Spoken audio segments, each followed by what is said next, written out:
VisiBot. Bem-vindo a Leitão.art.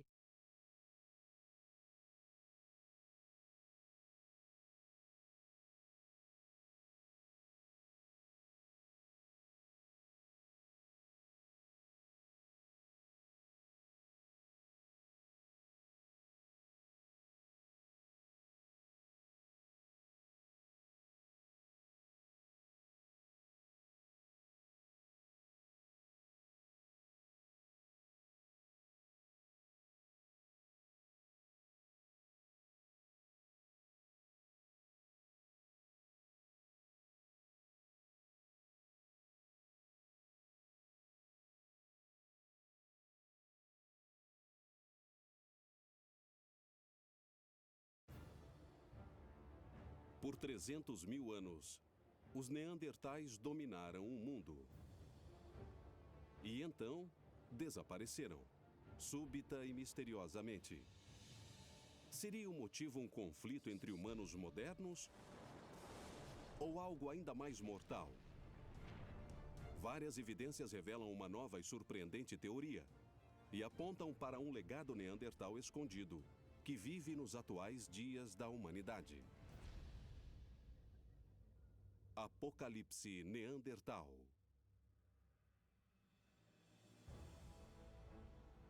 Gibraltar, no extremo sul da Península Ibérica.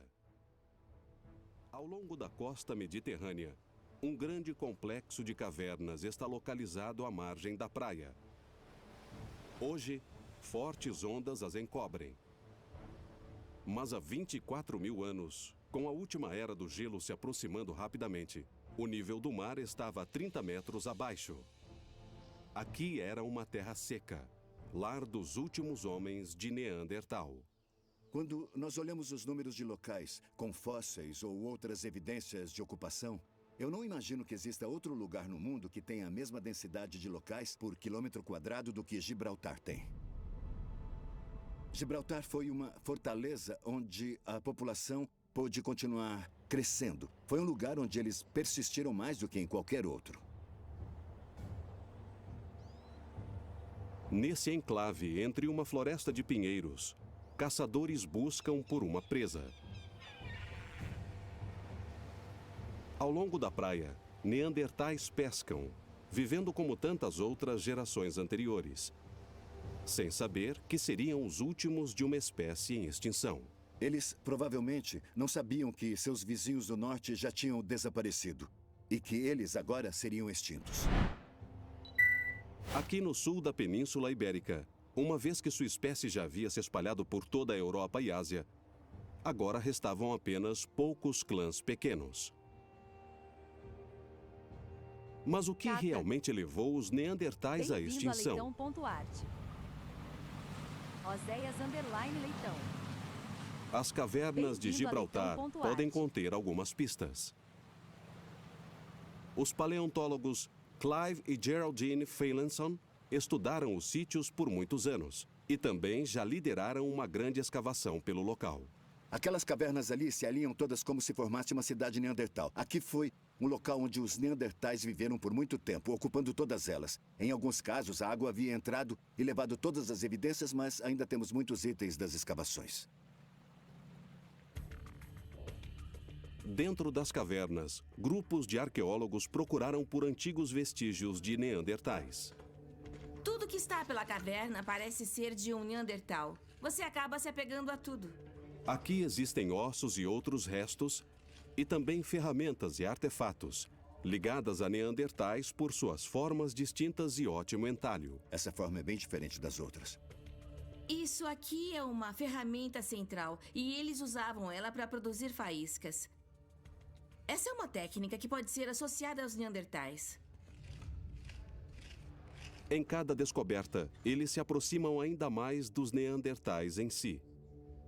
Aqui nós temos alguns vestígios de uma fogueira de neandertais. E a datação por radiocarbono é de 47 mil anos atrás.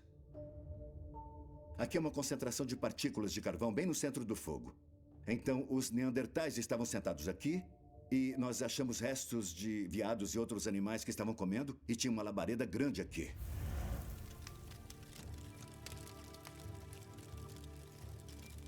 Por várias gerações, as famílias neandertais se sentavam em volta do fogo e preparavam suas refeições juntas. Os cientistas pensaram se tratar de parentes distantes dos homens primatas, quando descobriram as espécies na Alemanha em 1856. Outras descobertas revelam detalhes de uma cultura rica e multifacetada, um aspecto das espécies que só agora estão sendo identificados. Aqui tem um osso bem interessante. É de um pássaro, de um grande predador. Eles precisavam disso, os neandertais, mas como os neandertais pegariam isso? Eles têm umas marcas peculiares nos ossos da asa. E esses pássaros tinham uma plumagem bem escura. E acho que usavam isso para se cobrir. Outros artefatos sugerem que os neandertais adornavam seus corpos com tintas e joias, criando um visual particularmente bem vibrante. Então, isso nos dá uma dimensão completamente diferente. São coisas que nem suspeitávamos até começarmos a descobrir esses artefatos. Entrando mais fundo nas cavernas, existem ainda mais sinais da vida neandertal. Uma passagem nos leva para dentro de uma recente câmara de escavação. Bom, Bem-vindo a nós chegamos a um leitão.art. dos meus locais preferidos de escavação neandertal. É bem aqui. Nós achamos evidências de algo que jamais seria imaginado poucos anos atrás. A primeira descoberta de uma gravura neandertal em pedra. Um padrão de linhas datado com pelo menos 39 mil anos de idade. Os cientistas acreditam que o entalho neandertal seja na verdade a marca de um clã, talvez determinando os donos da caverna. A marca é uma pista de que os neandertais, como os humanos modernos, tinham a capacidade de pensar abstratamente, e faz cair por terra o pensamento de que os neandertais eram uma espécie intelectualmente inferior. Eles não deviam falar a mesma língua e também não achavam bonitas as coisas que nós achamos bonitas, mas tinham capacidade para abstração. E tenho certeza de que eles tinham uma habilidade cognitiva similar à de humanos modernos. Uma nova imagem dos neandertais está se formando. E provavelmente eles eram mais próximos de nós do que imaginamos. Então, por que e como eles desapareceram do mundo? Quem eram os neandertais? Essa história começa há 600 mil anos, na África, com outras espécies. Os ancestrais comuns tanto dos neandertais como os dos humanos modernos. O Homo heidelbergensis. Eles foram os primeiros humanos a manusear o poder do fogo e da caça, com lanças de madeira. Eles evoluíram muito mais que seus ancestrais. Eles tinham cérebros maiores e tinham melhor adaptado o estilo de vida humano. Mas eles não tinham as mesmas especializações que tinham os neandertais e também não tinham as especializações que os humanos modernos possuem. Eles não eram de nenhuma forma como nós ou os neandertais. Eles apenas eram nossos ancestrais. Em busca de caças mais abundantes, alguns saíram da África em direção à Ásia. Outros fizeram base pela Europa, incluindo onde hoje é Heidelberg, Alemanha, o primeiro local onde seus ossos foram descobertos. Quando eles saíram da África e foram para a Ásia Central e Europa, eles experimentaram os mais variados tipos de climas que existem. É uma era de grandes mudanças climáticas, ocorridas por conta de um leve deslocamento no eixo terrestre que colocou o Polo Norte mais afastado do Sol. As calotas polares se expandiram e chegaram até a América do Norte e o norte da Europa. As temperaturas chegavam a menos de 28 graus Celsius no hemisfério norte. De 300 a 400 mil anos atrás na Europa, a Era do Gelo formou um novo tempo de homem. Homo neanderthalensis. O Neandertal. Eles estavam na Europa e na Ásia Central. Foram os lugares mais frios de toda a existência humana. Então eles tiveram que se adaptar. A sua aparência se tornou mais clara comparada à de seus ancestrais africanos, pela pouca absorção da luz solar durante os curtos dias no norte. Seus cabelos eram mais lisos e grossos, com uma proteção adicional ao frio. Tinham uma forma musculosa mais apropriada para o terreno acidentado. Eles eram fortes e muito saudáveis. A verdade é que eles eram uma população realmente extraordinária. Junto com suas adaptações físicas, os neandertais encontraram força e segurança em números. Eles viviam como um clã bem unido, dedicados a cuidar e proteger uns dos outros. Estamos falando de pessoas que viveram em terras realmente traiçoeiras por centenas de milhares de anos. Suas vidas eram muito curtas, e eles confiavam aos grupos suas crianças para que fossem capazes de sobreviver, porque os pais poderiam morrer a qualquer momento. Por viverem em bando, os neandertais sobreviveram às adversidades e prosperaram nesse ambiente glacial. Estimados em dezenas de milhares, eles se espalharam pela Europa, o Oriente Médio, a Ásia Central e a parte norte da Sibéria. Eles eram nômades, eles eram movidos pela vontade de encontrar comida e de sobreviver. E nesse mundo onde a terra é frágil e onde a vegetação é escassa, para sobreviver, eles dependiam dos animais que caçavam. Eles observavam e seguiam manadas de bisões e caçavam presas mais evasivas, como veados. A capacidade que tinham de prover recursos como vegetais, raízes, tubérculos e frutas era provavelmente muito limitada. Eles eram forçados a comer basicamente os animais que caçavam. Sua ferramenta de caça era a lança de impulsão, uma arma potente, mas apenas se a presa estivesse ao alcance deles. Isso fazia cada caçada ser um jogo perigoso. Mas é impossível alguém ser totalmente desprovido de inteligência. Então você percebe quando sua vida corre perigo. Uma manada de bisões cruza o vale. Mas os caçadores estão de prontidão. Todo o grupo se aproxima coordenadamente de sua presa. E então avançam para matar. Aliceidra. Bem-vindo a Leitão.art.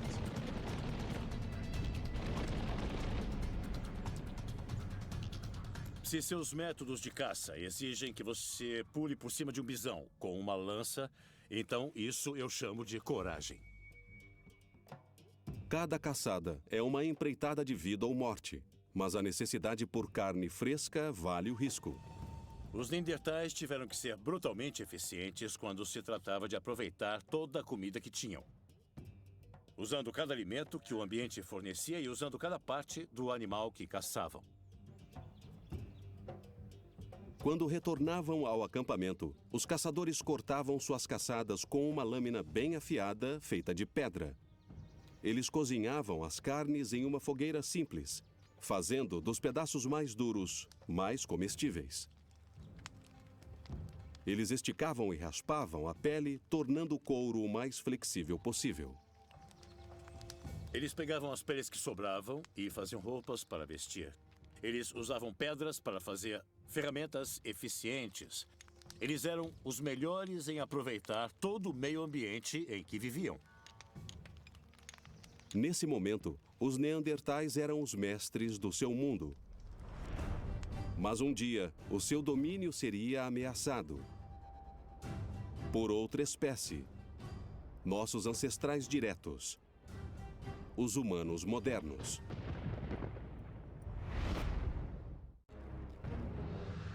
Homo sapiens. Humanos modernos. Como os neandertais, eles eram evoluções diretas do Homo heidelbergensis.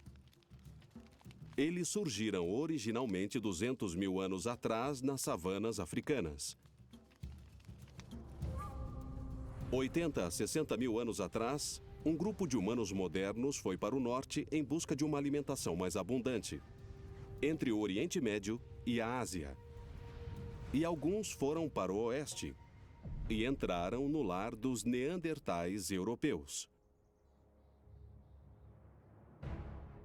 Eles tinham algumas lanças, uma arma feita para matar à distância, e também eram diferentes na aparência.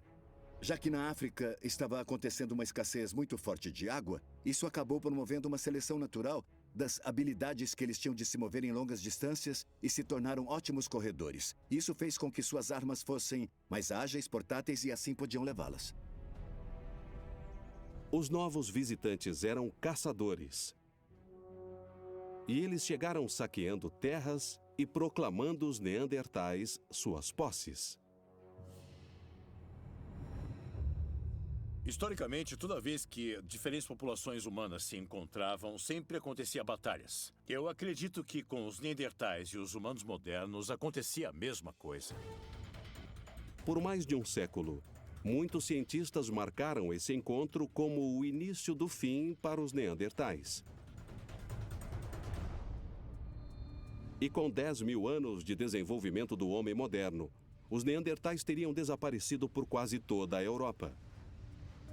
Esse tempo é mais do que uma coincidência para muitos cientistas. Por essa teoria, os neandertais teriam sido extintos com a invasão dos humanos modernos.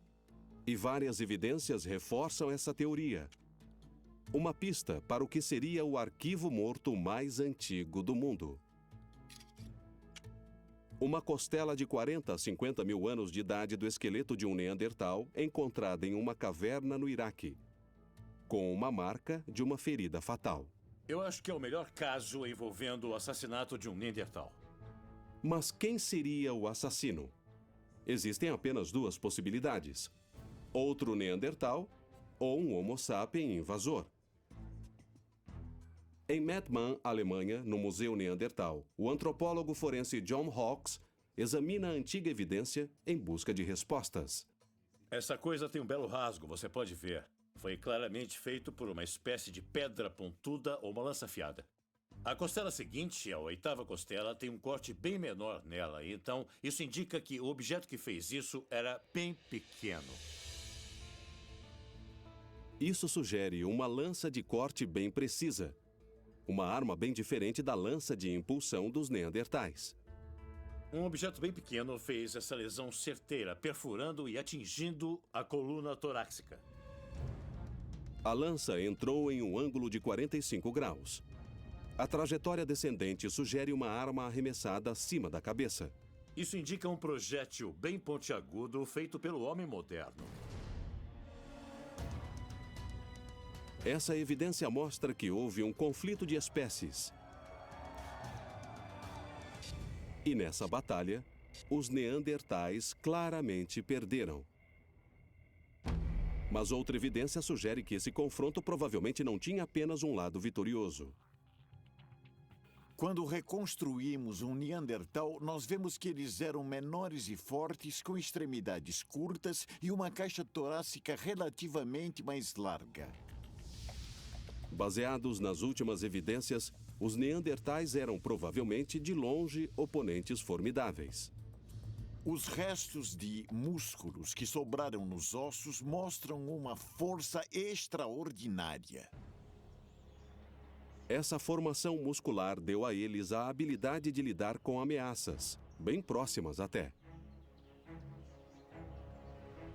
Para os neandertais, uma espécie que confrontava um bisão de 2 toneladas, enfrentar um ataque de humanos modernos seria um tanto mais tranquilo.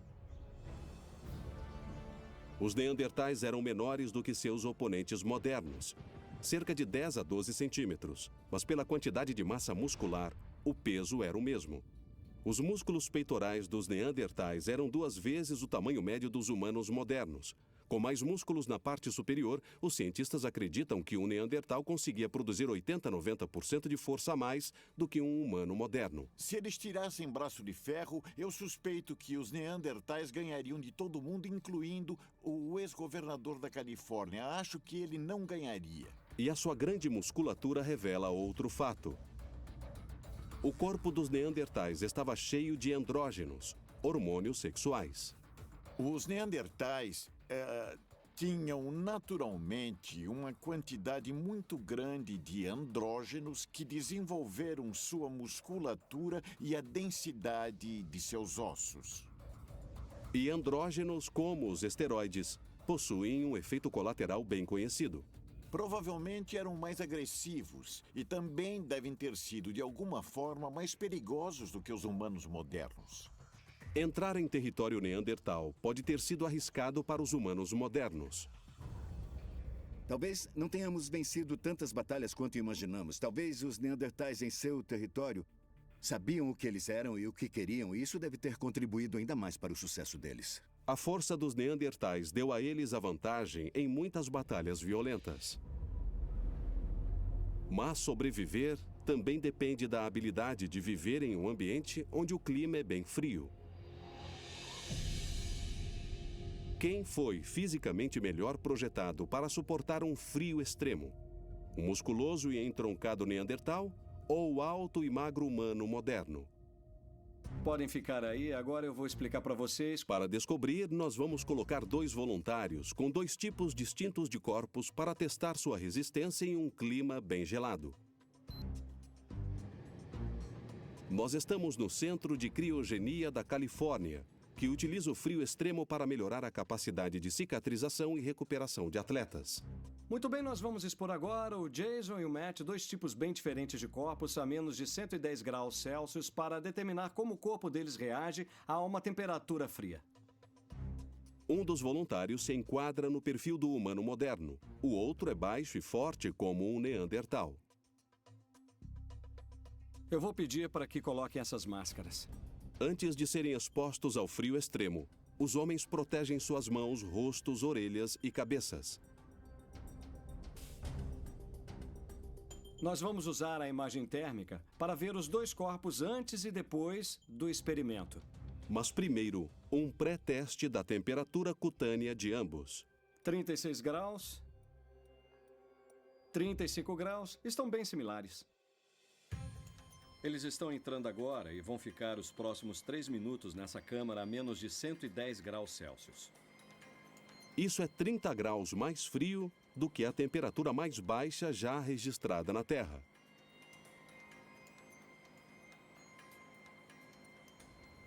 Para esse teste, nossos voluntários vão suportar sua capacidade de sobrevivência por 3 minutos na câmara de criogenia.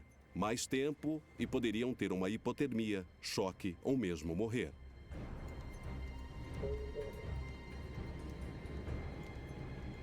Os técnicos do laboratório monitoram de perto os voluntários. Após 3 minutos brutais a menos 110 graus Celsius, Podem sair agora. o tempo acaba.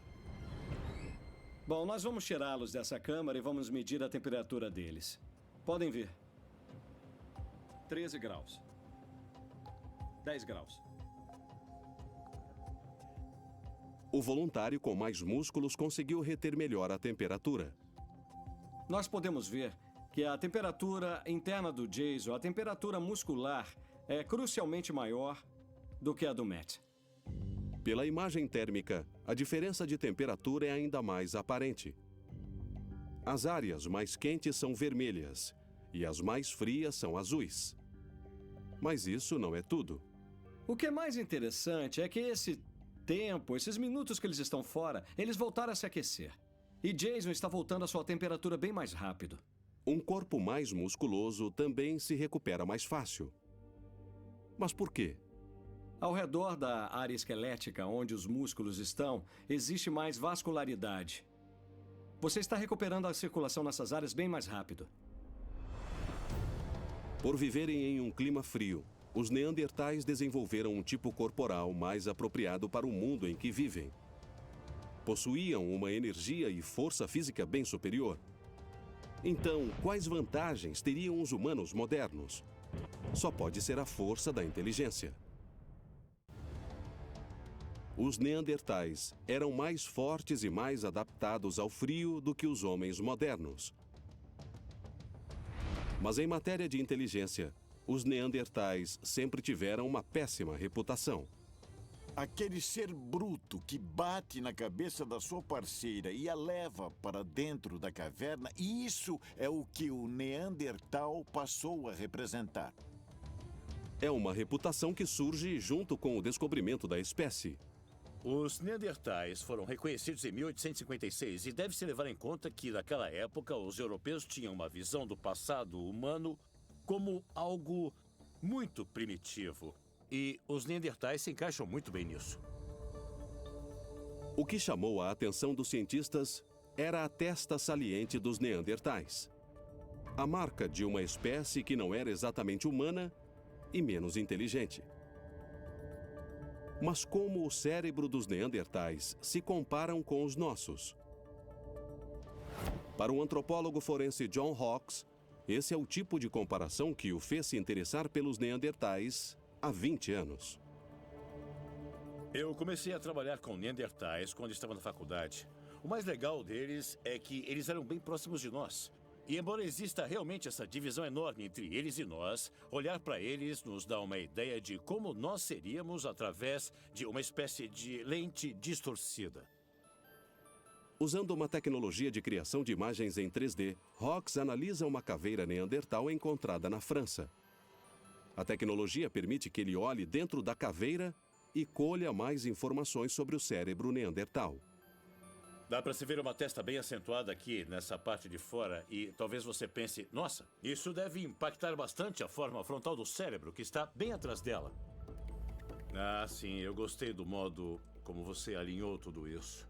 Como um raio-x 3D, o escaneador a laser captura cada detalhe de fora e de dentro da caveira. Quando você vira do avesso essa parte frontal do osso e olha para a parte de dentro, o que você vê é o lóbulo frontal do cérebro impresso atrás do osso. As marcas deixadas no osso possibilitam os cientistas calcularem o tamanho do lóbulo frontal, a área do cérebro relacionada a processos cognitivos. A impressão dos lóbulos frontais dentro dela são basicamente iguais aos nossos. Antes do lóbulo frontal está o córtex pré-frontal, a área responsável pelo pensamento crítico, resolução de problemas e pela criatividade. Os resultados das análises de Hawkes revelam que o cérebro possui algumas similaridades com o nosso. As partes do cérebro que são responsáveis pela capacidade linguística e responsáveis pelos pensamentos em diferentes assuntos parecem ser do mesmo tamanho e proporção nos neandertais e nos humanos. Mas, surpreendentemente, existe uma área no cérebro dos neandertais que difere da nossa. A parte de trás é um pouco mais estendida, bem na parte mais proeminente, e isso possivelmente fez a diferença nas funções dessa parte de trás do cérebro. A proeminência occipital contém o lóbulo occipital, a área envolvida em processamento de informações visuais, como reconhecimento de padrões e percepção de profundidade. Para caçadores, essa é uma área crucial para a visão, usada para identificar presas e atingir o alvo com alta precisão. Isso fez com que os neandertais tivessem uma visão excepcional. Essa é possivelmente uma diferença funcional entre neandertais e nós. Mas a verdadeira capacidade do poder intelectual dos neandertais está na forma com que eles buscam a sobrevivência em seu ambiente e como eles tentaram recriar as invenções feitas por seus rivais modernos. O melhor exemplo são as ferramentas que construíram.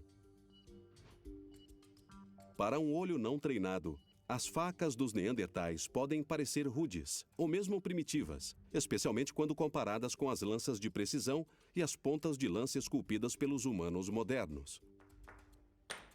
Os neandertais fizeram facas que basicamente levavam alguns minutos para ficarem prontas. Já a tecnologia Homo sapiens é bem mais elegante. Uma peça dessas levaria várias horas para ser feita, ou mesmo dias. Mas uma faca feita rapidamente não é necessariamente uma faca inferior. Para um neandertal fazer uma ponta de lança, ele não contava apenas com a sorte. Os neandertais foram capazes de criar suas próprias pedras afiadas. Elas não tinham formas totalmente retas, mas eram incrivelmente fortes. O arqueólogo Martin Ehring está tentando recriar as técnicas de produção de ferramentas neandertais reproduzindo seus métodos. Parece até ser uma tarefa fácil recriar essas pedras afiadas. Na verdade, eu levei cerca de 1 ano e meio para aprender como fazer e reproduzir da forma exata como os Neandertais faziam. Uma das razões da tecnologia dos Neandertais ser tão difícil é porque você precisa ter uma precisão geométrica na pedra que você está talhando.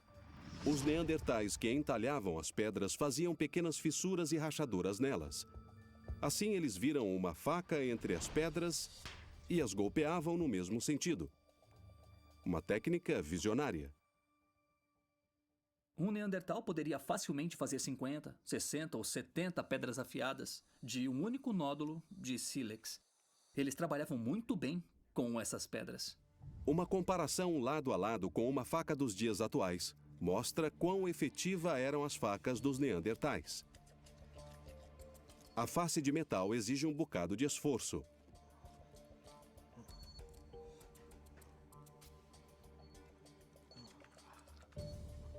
A lâmina de pedra Neandertal corta com mais facilidade.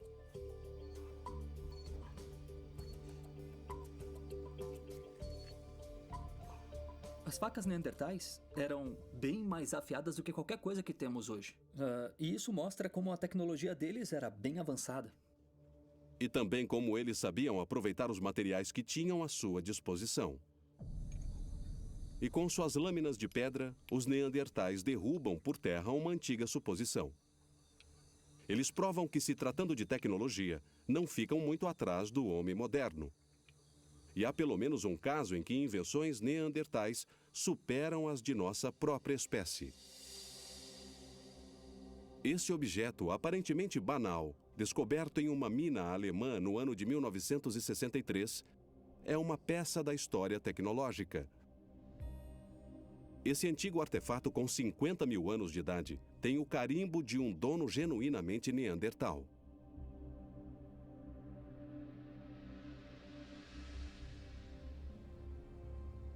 O que você consegue ver aqui é uma impressão em madeira. E quando você a vira, existe outra impressão em pedra. E embaixo, uma impressão digital Neandertal. O que mais impressiona o químico Christian van der Lich não é apenas a marca impressa, mas a substância em si. Análises químicas revelam que isso não poderia ocorrer na natureza, fazendo dela o material sintético mais antigo do mundo. É uma espécie de adesivo feito a partir de um vidoeiro, conhecido como resina, uma espécie de supercola da Idade da Pedra. Os neandertais costumavam usar a resina para fixar a lança de pedra com a haste de madeira, produzindo uma lança de impulsão mais duradoura e mortal. Mas a parte mais imprescindível, até chegar à supercola, é o processo envolvido na sua produção.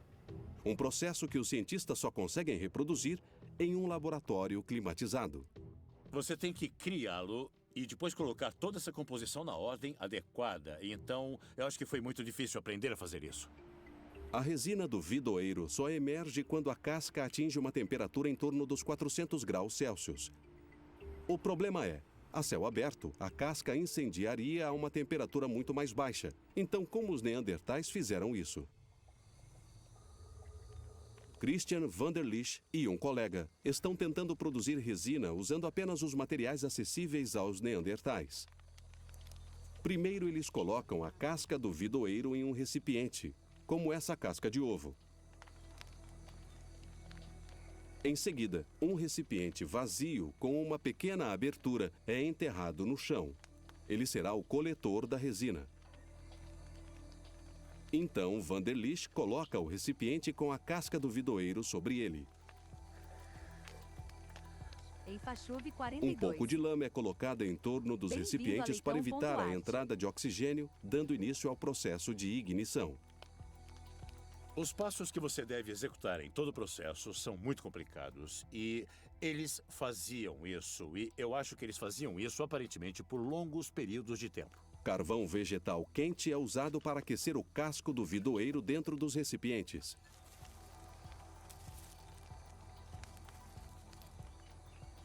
Quando a temperatura atinge a marca de 400 graus Celsius, o óleo de resina começa a surgir.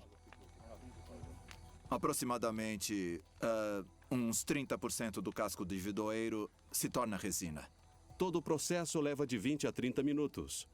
Mas o processo em si levou cerca de 200 mil anos até ficar pronto. Uma prova da inteligência dos neandertais. E isso também nos mostra que eles, como os humanos modernos, tinham a habilidade para inovar e inventar, ver possibilidades na natureza e moldá-las às suas necessidades de sobrevivência. O que realmente é a tecnologia é a habilidade de seguir certos caminhos, cuidando para que eles nos mostrem algo realmente útil. E os Neandertais foram capazes de fazer isso. Eles aprenderam com outros Neandertais que levaram esse conhecimento para frente até que os humanos modernos apareceram. Então, nós temos uma pequena amostra da sofisticação que provavelmente os Neandertais tinham. Mas de toda essa sofisticação, a tecnologia neandertal provavelmente teve uma falha fatal.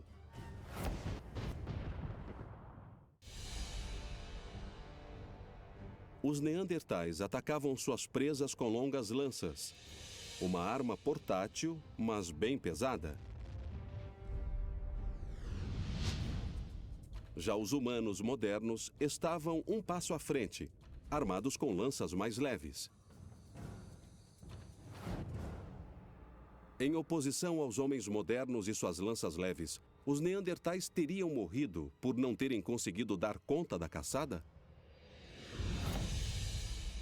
Na Universidade da Califórnia, em Berkeley, o especialista em armamento Mike Lodes irá avaliar ambas as armas pré-históricas, aplicando tecnologia usada em testes balísticos. Usando um cano de ar, Lodes conseguirá replicar a força de arremesso de um Neandertal com a força de arremesso de um homem moderno e sua lança. O design dela é diferente, sendo assim, vamos arremessá-la por um eixo ligeiramente mais fino, então o atrito com ar será menor. A gelatina forense irá nos mostrar claramente o poder de destruição de cada uma. Primeiro, a equipe irá testar o arremesso da lança do humano moderno. Lodes sabe que o humano moderno precisava chegar bem perto de sua presa para atingi-la com mais precisão. Por experiências anteriores, ele estima que a distância entre ambos era de 2 a 4 metros. Mas quão mortal era um arremesso dessa distância?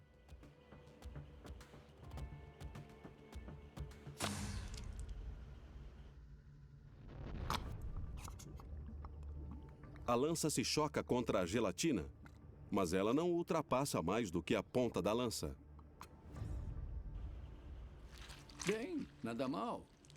Isso foi 2/3 de um arremesso neandertal, então ele representa o arremesso dos primeiros homens modernos. Mas não parece muito bom. Com a lança mais leve, a força acabou se dissipando no arremesso. Lodes acredita que o estrago feito por ela é 30% menor do que o de uma lança mais pesada. Agora é hora de colocar a lança dos neandertais à prova.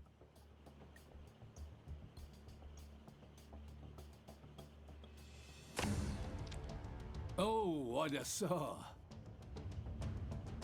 Olha, bem impressionante. Foi um furo bem suave. É, vamos ver quanto ela entrou. E vamos ver o que ela faria. É, Ela causaria um dano colossal no interior, uma hemorragia. E foi só pelo choque? Demais. Possivelmente causaria uma parada cardíaca, não importando a força dela. No teste de Lodes, a lança mais pesada não apenas é melhor do que a lança do humano moderno, como também é a arma mais poderosa. A força de um Neandertal ainda pode ser muito explorada pela humanidade. Com um tipo de corpo feito para o frio e uma tecnologia que permanece inabalável por 300 mil anos, os neandertais claramente tinham a vantagem na era do gelo europeia. Os humanos modernos apareceram. Mas os Neandertais persistiram e levou um bom tempo para que os humanos modernos se estabelecessem no local onde os Neandertais ainda continuavam vivendo. Ainda existem pessoas que afirmam que os Neandertais eram de alguma forma inferiores e com a nossa chegada, isso acabou eliminando tudo que estava no nosso caminho, mas eu acho que não faz o menor sentido. Hoje, um consenso começa a surgir. Os humanos modernos não eliminaram completamente os Neandertais. Então, o que é que os colocaram nessa desvantagem? Por décadas, os cientistas acreditavam que, diferente dos homens modernos, os clãs neandertais tinham uma fragilidade em cultivar laços que os fizessem mais próximos e protegidos. Mas até mesmo essa suposição foi contestada.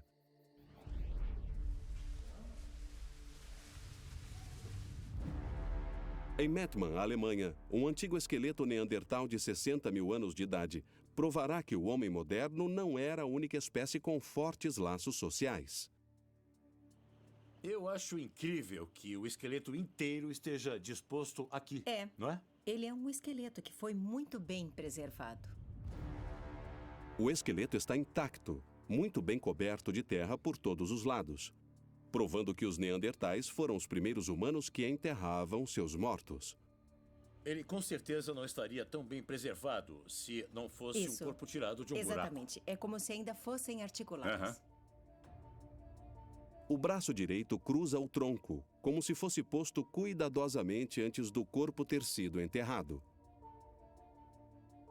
Eu imagino que ele tenha sido colocado numa cova e coberto com areia. Assim, os escavadores, as hienas e outros animais não mexeriam no corpo. Esse é apenas um exemplo de um enterro neandertal, e é apenas um de vários rituais de sepultamento agora ligados aos neandertais. Nós estamos apenas olhando para uma série de tradições, mas elas variam entre as populações humanas.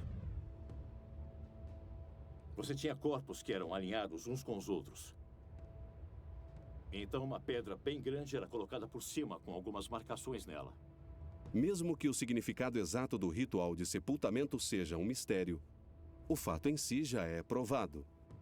Quando nós vemos o modo com que eles tratavam seus mortos, nós percebemos que eles conseguiam se tratar e se reconhecer como humanos. Se eles enterravam seus mortos, eles tinham algum tipo de pensamento de vida após a morte e respeito pelas pessoas que haviam morrido. E isso mostra o quão humano eles eram e se aproximam de nós ainda mais. E em um dos mais remotos e inacessíveis sítios arqueológicos, arqueólogos descobriram evidências de uma antiga conexão entre nossas espécies. Uma descoberta que desperta uma dúvida provocante nos cientistas. Se os neandertais não eram humanos, nós somos de alguma forma neandertais?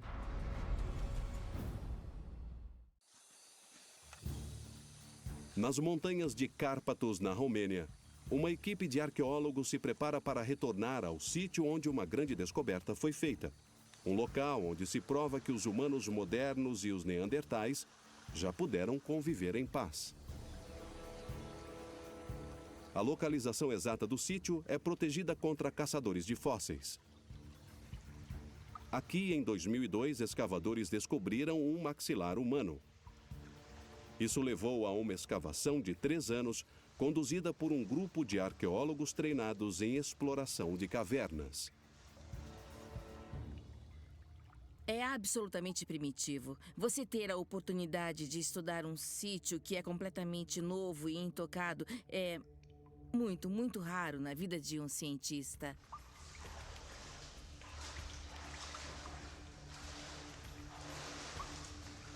Os cientistas encontraram evidências que provam que humanos modernos e neandertais provavelmente habitaram a caverna ao mesmo tempo.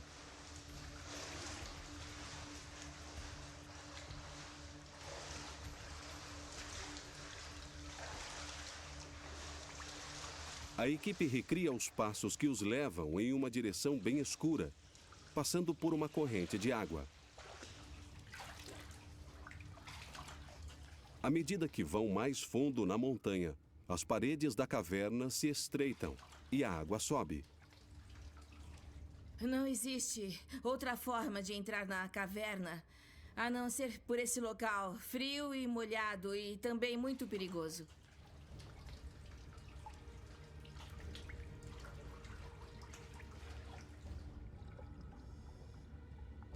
Em águas turvas, eles sentem que a visão é muito limitada, então se baseiam em experiências passadas para acharem o caminho até o outro lado.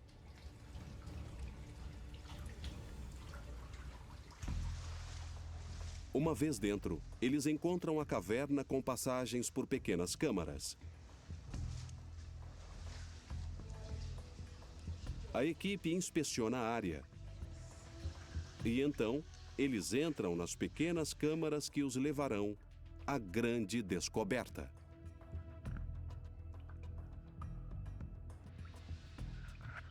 Mas o caminho está bloqueado por água, que inundou a caverna por baixo. Você está naquela passagem minúscula completamente sozinho. Se você ficar preso em algum lugar, não existe uma forma de escapar. Nossa. Bacana. Então, se alguma coisa acontecer, você morre. Por medidas de segurança, os cientistas são obrigados a encurtar a expedição. Mas, há 10 anos, a equipe passou por essa passagem precária e entrou nas câmaras.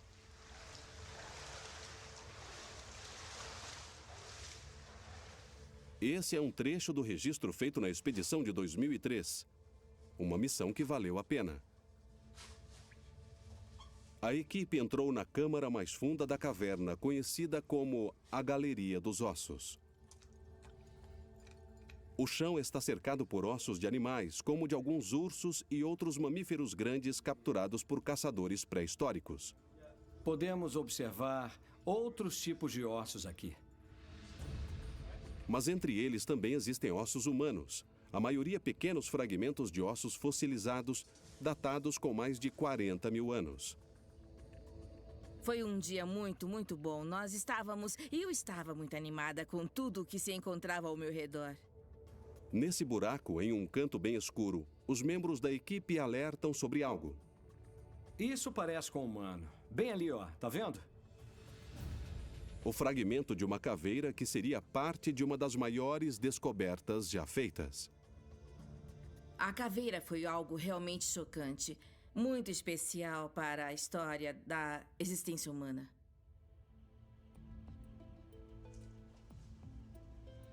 Hoje em dia, no Instituto de Espeleologia de Bucareste, a preciosidade é mantida dentro de um cofre fechado, monitorado constantemente pelo paleontólogo Silvio Constantin.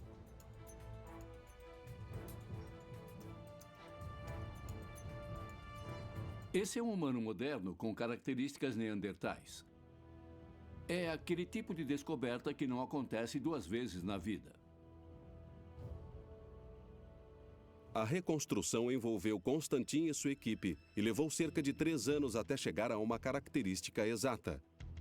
Ele tem uma face alongada que não é muito comum em humanos modernos. Os dentes também são diferentes. O tamanho deles é muito grande para um sapiens moderno. É um tamanho bem mais próximo dos dentes de um neandertal.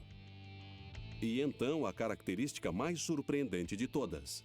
Quando você olha aqui atrás, vê que existe essa proeminência occipital. A protuberância protege o lóbulo occipital, onde as informações visuais são processadas. A única área maior no cérebro dos neandertais do que o nosso. Não é típico em um sapiens, mas é comum em um neandertal. Esse talvez seja o elo perdido entre os sapiens e os neandertais. Para Constantin, as possibilidades são tentadoras.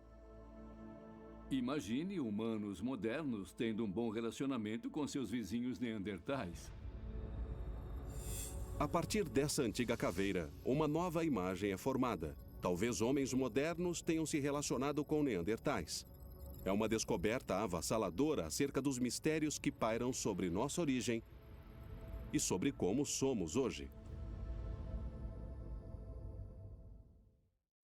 Será que existe alguma semelhança entre nós e os neandertais? O que existe de comum entre nós? como nos assemelhamos aos Neandertais.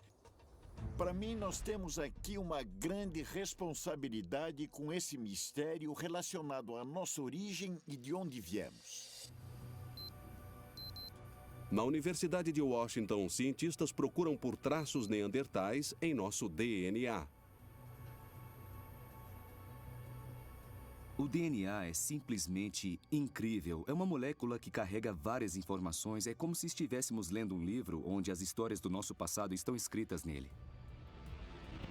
Enroladas em nossas células, filamentos da molécula de DNA determinam e controlam nossas características. Um conjunto completo de DNA forma um genoma. O genoma determina especificamente as características do corpo, do psicológico e do organismo. É o que faz humanos humanos e neandertais neandertais. Em 2010, cientistas mapearam o genoma neandertal. E quando compararam com o genoma de um homem moderno, eles fizeram uma descoberta surpreendente. Basicamente, todo mundo fora da África tem uma descendência neandertal.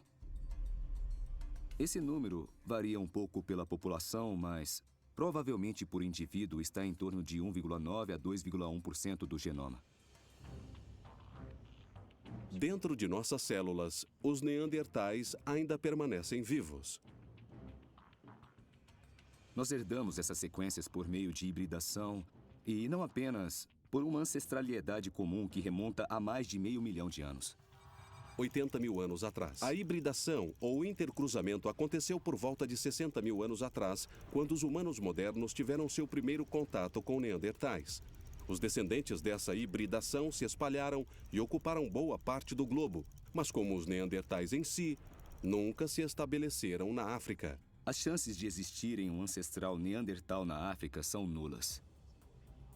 Eike e sua equipe procuraram sistematicamente por partes em nosso DNA que tenhamos herdado dos neandertais. Em 2014, eles compararam uma amostra de DNA encontrada em ossos neandertais com o genoma de mais de 700 pessoas vivas. O que é mais interessante nisso é que 2% do genoma que eu herdei de um neandertal pode ser diferente dos 2% que você herdou. Somando os diferentes genes neandertais que as pessoas possuem hoje, revelam que boa parte do legado genético neandertal ainda existe. Aproximadamente cerca de 30% do genoma neandertal pode ser encontrado em indivíduos hoje. Mas onde a herança neandertal realmente está presente? Nós encontramos em torno de 10 lugares no genoma onde podemos classificar como sequência de herança neandertal. E o que mais me chamou a atenção é que muitas dessas regiões possuem genes importantes do cabelo e da biologia da pele. Um exemplo é o gene conhecido por influenciar a pigmentação da pele. Em pessoas de ascendência europeia, a pele clara é possivelmente uma herança dos neandertais. Em certos lugares do gene, indivíduos europeus são mais neandertais do que são humanos modernos. Cabelo liso talvez seja uma outra herança dos neandertais. É óbvio que o fato do cabelo ou a biologia da pele dos neandertais tenha beneficiado de alguma forma nossos ancestrais. Talvez tenha ajudado nossos ancestrais a sobreviver nesses lugares onde o clima é bem frio. Mas nem todas as características que herdamos dos neandertais são benéficas hoje em dia. Alguns estudos sugerem que sequências neandertais em europeus fazem um papel importante em genes que influenciam a biologia mais obesa. Hoje, esse antigo traço pode estar contribuindo para uma epidemia de obesidade. Mas na Era do Gelo, essa adaptação fez com que os neandertais conseguissem reservar mais gordura para que conseguissem sobreviver da mesma forma que nossos ancestrais. À medida que chegávamos a esses ambientes, a hibridação com os neandertais possibilitou que fizéssemos versões de genes e sequências que já havíamos adaptado para esses locais. E essa foi uma forma dos nossos ancestrais se adaptarem rapidamente a diferentes condições climáticas da região. Mas isso apenas contribui para o mistério do desaparecimento neandertal. Se a adaptação genética contribuiu para a sua sobrevivência, por que os neandertais se extinguiram? É realmente um grande mistério o processo que ocorreu até o desaparecimento completo. Eles tinham uma longa jornada e simplesmente desapareceram. Uma pista talvez revele onde os humanos modernos e os neandertais viveram. 40 mil anos atrás, os humanos modernos habitaram a África, Ásia, Europa e até a Austrália. Sua população havia chegado a pouco mais de centenas de milhares. Os neandertais nunca ultrapassaram a casa dos 100 mil. Habitando certas regiões da Europa e da Ásia, eles estavam mais suscetíveis a eventos locais. Eles tinham uma adaptação especial ao frio e tiveram muito sucesso com o clima da região. Mas, ao mesmo tempo, foi um ambiente bastante desafiador. Mas é possível que o clima tenha sido muito rigoroso? Tão rigoroso que nem os neandertais suportaram? Esse lago vulcânico, ao sul da Alemanha, contém resíduos que datam a época em que os neandertais habitavam a região. Uma preciosidade climática que remete a mais de 100 mil anos atrás. Aqui, paleoclimatologistas da Universidade de Mainz vão a dezenas de metros abaixo da superfície para extrair amostras de pedras sedimentares.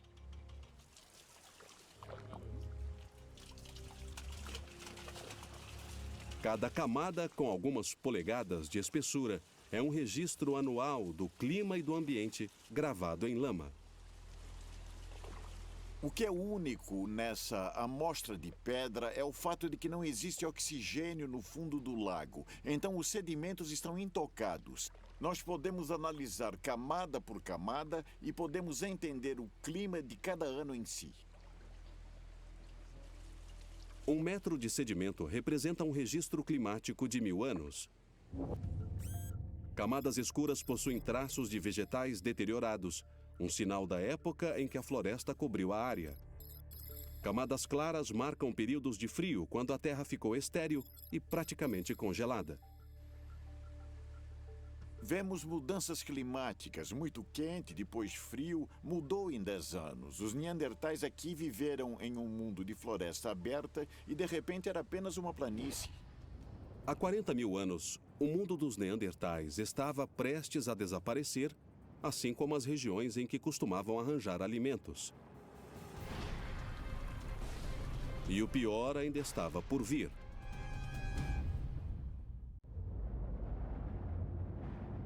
Há 40 mil anos, séculos de mudanças radicais no clima devastaram a Europa, transformando os locais de caça dos neandertais em verdadeiros amontoados de neve. Ao norte, inúmeros neandertais pereceram por conta do frio e da fome. Mas os neandertais sabiam lidar com as adversidades. Mudar. Às vezes centenas de quilômetros para longe de suas terras.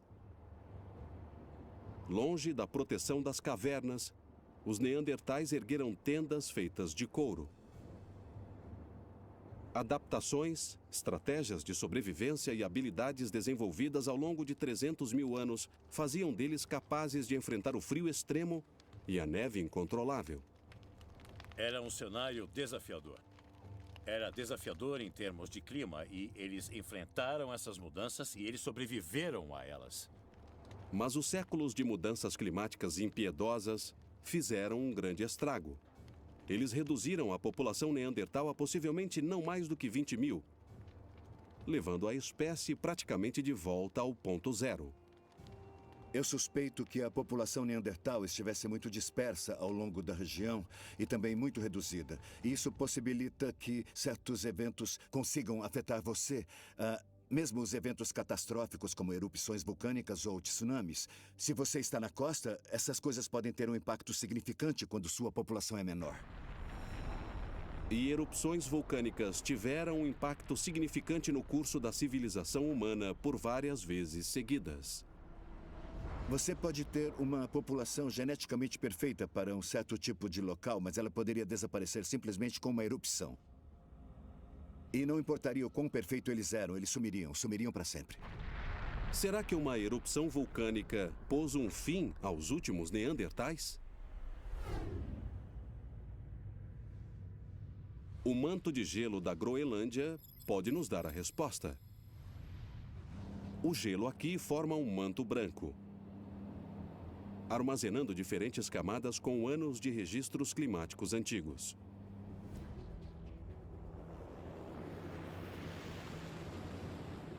Acessível apenas pela Força Aérea Especial, a Estação Central de Pesquisas está localizada a uma altitude de 3 quilômetros, literalmente acima de uma montanha de gelo. Aqui, cientistas como Gene White escavam centenas de quilômetros abaixo para extrair amostras da parte mais funda possível. Imagine essa neve que nunca derreteu e imagine essa neve que continua caindo, caindo e caindo. Em lugares como a Groenlândia, onde temos metros de neve acumuladas por ano, esses registros remetem a talvez 150 ou 160 mil anos. Quando extraídas, gases e sedimentos armazenados no gelo mostrarão uma imagem clara da história do nosso planeta. Medimos a temperatura, então muita poeira deve ter entrado, composições da atmosfera, quanto metano, quanto de CO2. Então, se um vulcão gigante realmente existiu, ele lançou cinzas na atmosfera, ele também lançou sulfato na atmosfera. E nós vamos ser capazes de voltar no tempo e dizer, sim, existiu um vulcão naquela época.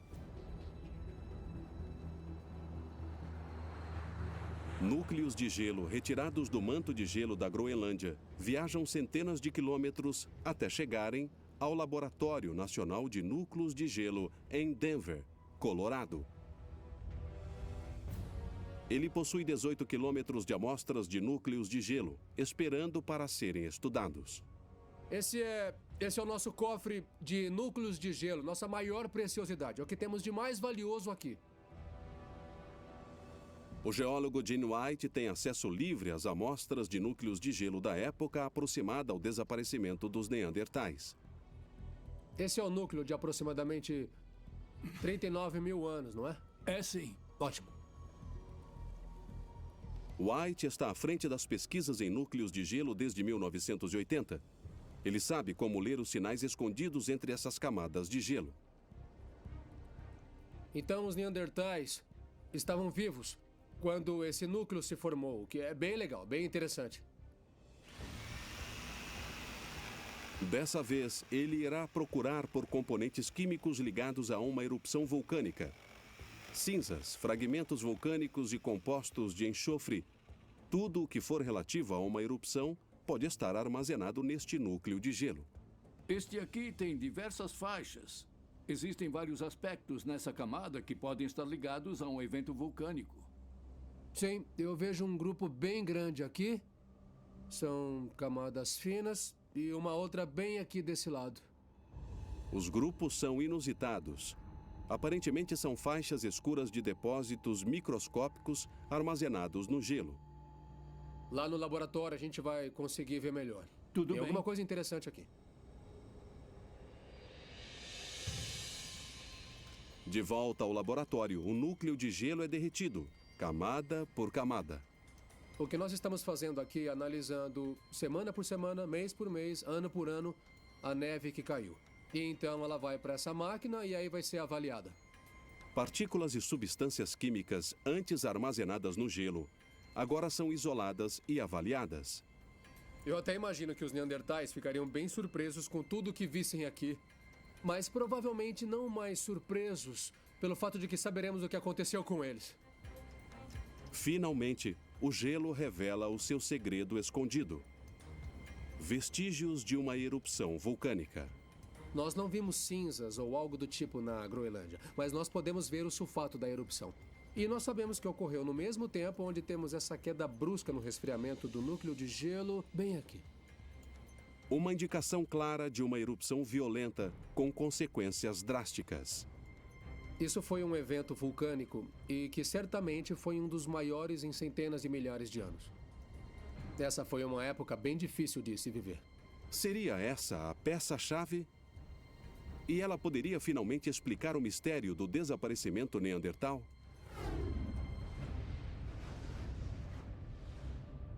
Campos Flegreos, Itália. No sul da Itália, cientistas investigam possíveis causas em um dos maiores vulcões do mundo e o maior da Europa. Esse gigante adormecido entrou em ação pela última vez há mais de 39 mil anos. E talvez ele entre em atividade novamente, pondo a vida de milhões de pessoas em risco. O fluxo de gás dessa área aumentou muito nos últimos anos. Ele exige um monitoramento contínuo. Nápoles, na Itália, está localizada sobre um terreno instável. E o Monte Vesúvio está apenas a 10 quilômetros de distância. Mas o Vesúvio não é a maior ameaça na área para os 4 milhões de moradores. Um vulcão muito maior e mortal mora praticamente ao lado. Campos Flegrios, a maior e mais perigosa área vulcânica da Europa. A caldeira possui 12 quilômetros de largura, a maior parte abaixo da superfície do mar Mediterrâneo. Esse é um supervulcão. No Observatório de Vulcanologia em Nápoles, cientistas investigam cada parte deste vulcão furioso. Medidores de maré analisam o nível exato do fundo do mar, enquanto sismógrafos procuram por qualquer sinal de abalo sísmico. É necessário ter um monitoramento constante dele. Imagine que abaixo da caldeira existe uma população de aproximadamente 4 milhões de pessoas vivendo lá. Dentro da caldeira, gases sulfúricos nocivos emergem das rachaduras da superfície. Nas piscinas, a lama vulcânica está fervendo, tão quente que a temperatura chega a 150 graus Celsius. Cientistas registram qualquer sinal de atividade alarmante. O fluxo de gás dessa área aumentou muito nos últimos anos. O chão, no momento, está crescendo. Ele exige um monitoramento contínuo. Nos últimos 30 anos, o solo em torno dos Campos Flegrios se elevou a cerca de pouco mais de 2 metros. O vulcão está tão ativo que já forçou alguns moradores a deixarem suas casas. Venha comigo. Vou mostrar para vocês um fenômeno bem interessante nessa casa abandonada. Vocês podem ver o quão agressivos são esses compostos de enxofre. Uau! O enxofre e os gases forçaram tanto a subida pelo chão que entraram pelas paredes. Nossa, muito quente. Deve estar uns 30 graus. Não, bem mais. Talvez uns 40. Mas o agente mais perigoso está bem longe.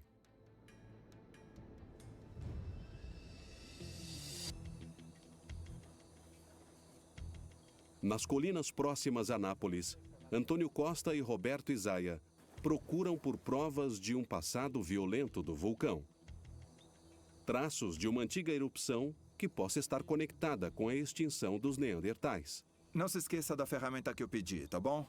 Então essa é a camada de que falávamos antes, tá vendo? Aquela ali. Esse penhasco possui pelo menos 60 metros de altura. Ele foi moldado por detritos vulcânicos em uma única erupção.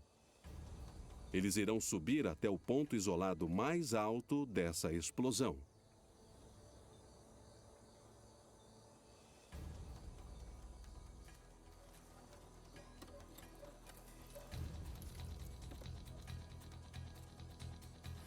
A cinza. Essa é a cinza. As cinzas desse penhasco já foram datadas com mais de 39 mil anos. A época em que os Neandertais teriam desaparecido de vez do planeta. Cinzas como essas, cinzas bem finas como essas, dá para ter uma noção de que elas percorrem praticamente todo o Mediterrâneo Oriental para bem longe da área dos Campos Flegrios. Mas essa potente erupção foi o bastante para acabar com os Neandertais?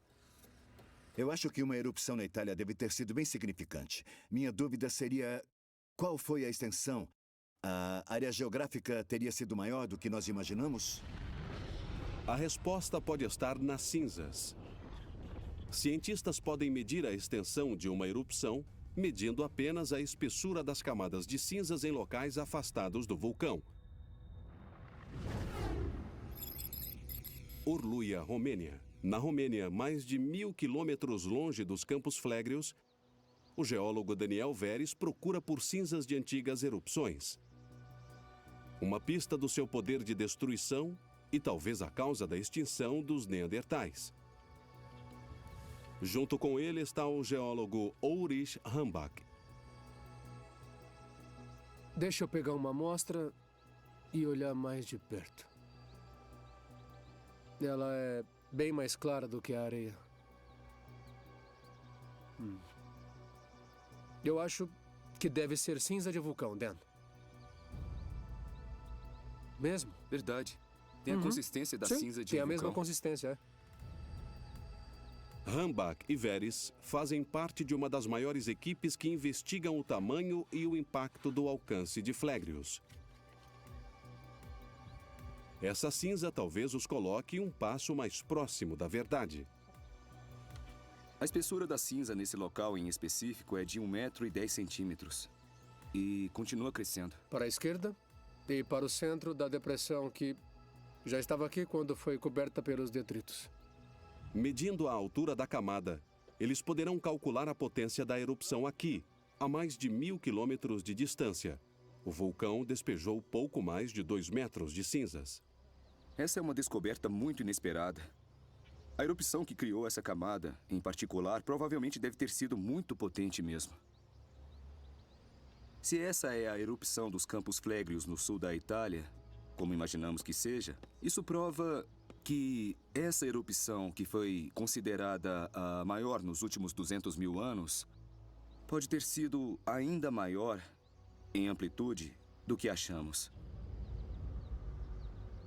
Veres e Hambach não estão sozinhos nessa empreitada.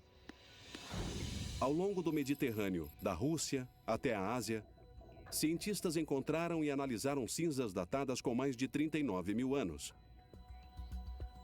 Amostras foram enviadas à Universidade de Bayreuth, na Alemanha. Aqui, Hambach as está analisando para determinar se elas vieram originalmente de uma erupção nos Campos Flegrios. Toda cinza vulcânica possui características químicas próprias que permanecem intactas onde quer que estejam. Usando um scanner de elétrons e um feixe de raios-x, Hambach e seus colegas criaram perfis químicos específicos para cada amostra.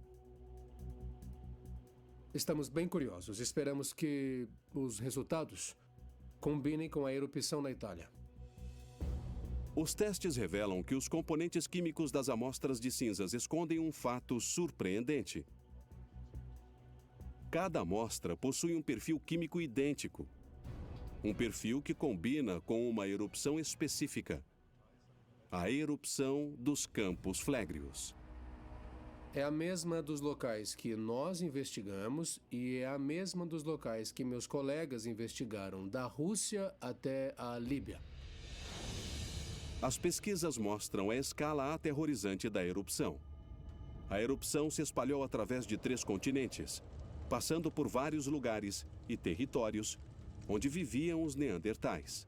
De volta ao Observatório de Vulcanologia em Nápoles, Antônio Costa está preparando uma simulação computadorizada da erupção dos Campos Flegrios. Quando finalizada, ela revelará exatamente o que aconteceu 39 mil anos atrás.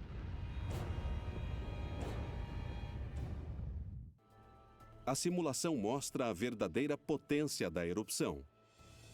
Pela primeira vez, nós podemos estimar a duração dessa erupção. Nós estimamos que a erupção durou de 2 a 4 dias. Usando essa simulação, os cientistas podem de fato entender o que aconteceu. 39 mil anos atrás. Os Campos Flegrios surgiram sobre a superfície e em breve desmoronaria em pedaços. Os Neandertais sentiram os primeiros sinais de uma eminente erupção. Uma série de abalos que emanavam do vulcão.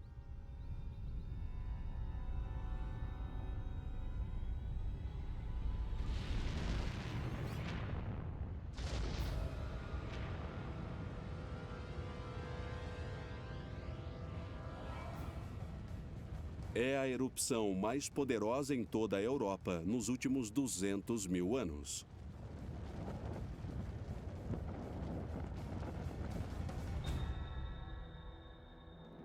Ondas piroclásticas saíram do vulcão, com uma extensão próxima dos 60 quilômetros. A avalanche de gases e lava ultrapassava a temperatura de 700 graus Celsius e corria a uma velocidade de aproximadamente 800 quilômetros por hora.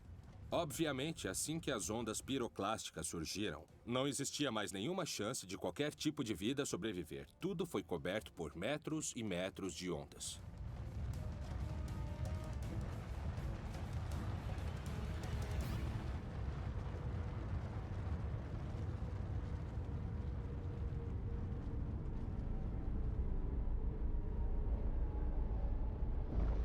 Uma nuvem vulcânica em forma de cogumelo, de gases e detritos quentes, chegou a atingir a atmosfera terrestre. Uma grossa camada de cinzas envolveu parte do sul e leste europeu. E em poucos dias ela se espalhou pela Ásia Central e o Oriente Médio. Como os humanos modernos estavam espalhados pelo planeta, os neandertais estavam confinados na Europa e na Ásia Central, as regiões mais impactadas pela erupção. Sendo assim, não havia como escapar. Pelo menos milhões de quilômetros quadrados foram cobertos por uma camada de ao menos meio centímetro de cinza. A nuvem de fumaça encobriu o Sol por semanas. E uma nuvem de cinzas caiu por uma área que hoje iria da Rússia até o norte da África. As condições na Europa naquela época já eram bem difíceis. E mesmo com tudo isso, nós ainda tivemos um inverno vulcânico. Nas áreas atingidas, os neandertais e os humanos modernos enfrentaram uma morte lenta e torturante. Mesmo a camada mais fina de cinzas foi capaz de exterminar completamente toda a vegetação que existia naquela época. A nuvem de fumaça, além de bloquear a luz do sol e o oxigênio, também continha altos níveis de flúor, um composto químico mortal para a vegetação. Quando a vegetação morre e animais morrem, os humanos não conseguem encontrar alimentos. Muitos neandertais emagreceram e morreram lentamente de fome. Outros desenvolveram sintomas de envenenamento por flúor, fadiga crônica, náuseas e então morreram. Os primeiros a morrer eram as crianças e os idosos, desprovidos de comida e luz. Até mesmo os mais fortes não sobreviveram por muito tempo. Das várias florestas onde neandertais viveram por milênios, restavam só as cinzas, habitadas agora por uma espécie que estava condenada à morte. Em áreas como a do leste europeu, nós tivemos que esperar por quase um século até que o ecossistema se recuperasse e voltasse a ser o que era. Em boa parte da Europa, os humanos modernos e os neandertais foram completamente aniquilados. Apenas os neandertais, nas partes mais afastadas de seu território, sobreviveram. O lugar onde viveram por mais tempo foi o Rochedo de Gibraltar. Nos 15 mil anos que se seguiram, eles viveram como costumavam viver, a não ser pelo fato de que eram os últimos de suas espécies. Então eles continuaram vivendo o dia a dia como eles puderam e cada dia que passava diminuíam mais até que desapareceram. Deixando para trás em suas cavernas vestígios que nossa espécie descobriria futuramente. Uma espécie que pode enfrentar o mesmo destino.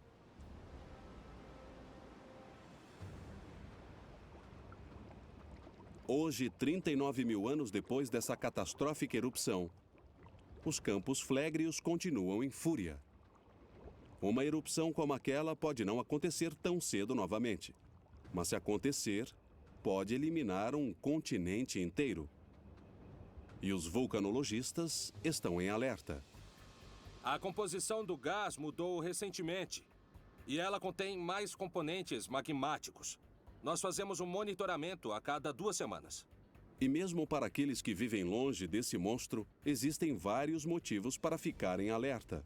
Esse com certeza não é o único supervulcão ativo ou mais perigoso. Existem ao todo 23 supervulcões em todo o globo, ameaçando a vida de todos que vivem nesses continentes. E o mais potente de todos está nos Estados Unidos. Ele parece estar apenas esperando para que comece um apocalipse de supervulcões. Estado de Wyoming, Estados Unidos. O Parque Nacional de Yellowstone possui cerca de 8.000 quilômetros quadrados de uma natureza intocada, animais selvagens e maravilhas naturais únicas. O parque contém metade de todos os geysers do mundo, sinal de uma força violenta que se esconde sob a superfície. Esse é o maior supervulcão em atividade no mundo. Yellowstone já produziu 3 erupções nos últimos 2 milhões de anos. Pelo menos 2 deles foram qualificados como supererupções, ou talvez todas as 3. Os geólogos do parque estimam que o vulcão entra em erupção a cada 600 ou 800 mil anos. A última vez foi há 640 mil anos atrás. Yellowstone pode estar se preparando para a próxima. Nós sabemos que as câmaras de magma estão próximas de um ponto que pode entrar em erupção. Baseado nas pesquisas geológicas dos Estados Unidos, uma erupção teria consequências catastróficas, lançando cinzas e lava por todo o entorno da região, destruindo tudo o que encontrasse. Bilhões de detritos vulcânicos seriam despejados na atmosfera, formando uma vasta nuvem de cinzas. Levada pelo vento, provavelmente percorreria mais de 3.000 quilômetros a partir do ponto central, envolvendo a maior parte da América do Norte e uma manta de cinzas. Uma supererupção literalmente mudaria a aparência da América do Norte. Por todo o país, plantas e animais iriam morrer, limitando o acesso da América a alimentos. Compostos de enxofre iriam envenenar todo o suprimento de água. Queimando em cinzas e detritos, estradas e muitas infraestruturas seriam danificadas, cortando o acesso às cidades grandes da costa leste, dificultando a busca por sobreviventes. Em algumas semanas, a maior potência do mundo iria sucumbir. E a devastação não ficaria apenas na América do Norte. Essa supererupção lançaria um grande número de materiais na atmosfera. Isso provavelmente afetaria todo o globo. Pelo mundo, o Sol iria parecer mais fraco. Sua luz ficaria ofuscada pelos detritos vulcânicos lançados na atmosfera. Seria o precursor da fase negra de um cataclisma, o inverno vulcânico, um período de frio que duraria por anos. Especialistas acreditam que uma erupção em Yellowstone resultaria em uma devastação global na agricultura e causaria uma enorme falta de alimentos e a fome generalizada. A existência da civilização estaria ameaçada.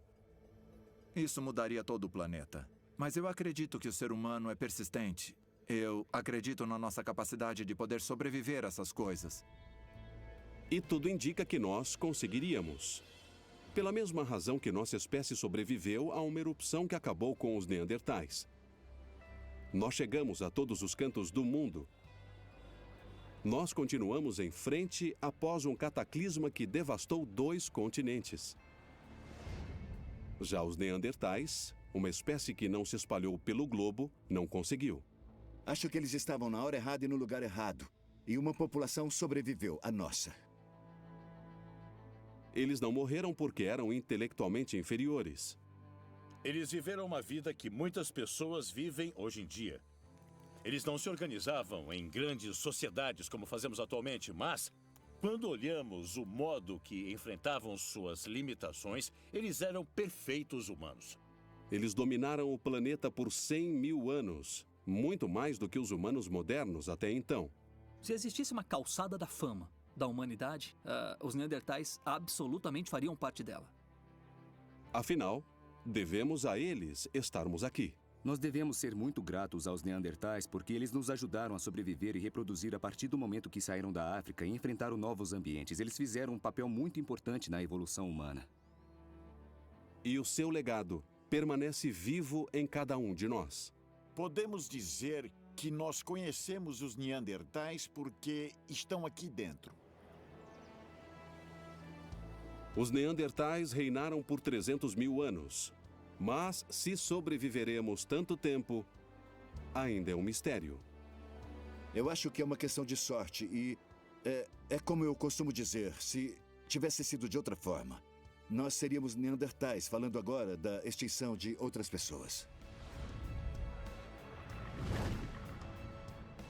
Eu acho que não reconheceríamos um Neandertal hoje se ele estivesse andando pela rua. Não só se encaixariam perfeitamente nessa sociedade moderna, como também seriam profissionais muito melhores do que nós. Nós somos a única espécie humana hoje no planeta, mas os Neandertais ainda vivem em nosso DNA, talvez fortalecendo nossas habilidades em enfrentar os desafios da vida na Terra, para enfim sobreviver.